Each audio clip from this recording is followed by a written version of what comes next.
कहले देखी 50 केजी चाउलर दाम 1000 टंका तेबे 100 ग्राम चाउलर दाम केते टंका 50 केजी देइछि हमकु 100 ग्राम पचारिछि तेणु आम फास्ट कौन करवा देख आम 1 केजी चाउलर दाम बाहर करवा 1 केजी चाउलर दाम हूँ 1000 टंका 1000 टंका लिखि नबा 1000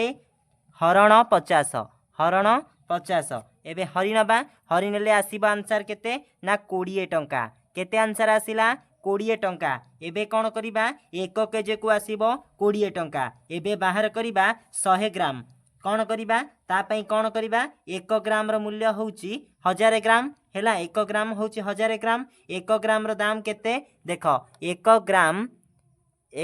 ग्राम इज इक्वल टू केते 20 हरण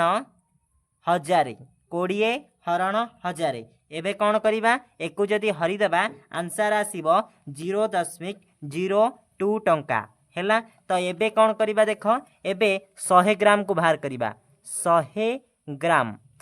ग्राम रो मूल्य केते टंका देखो 100 ग्राम पई 0.02 गुणन 100 एबे आसो एक गुणी नबा आंसर बाहरिबो 2 टंका तो यार आंसर बाहरी गला केते टंका 2 टंका मु आशा करूची ए वीडियोटी तुमे बुझी पारिथिबो जदि बुझी पारिथिबो please like share and subscribe.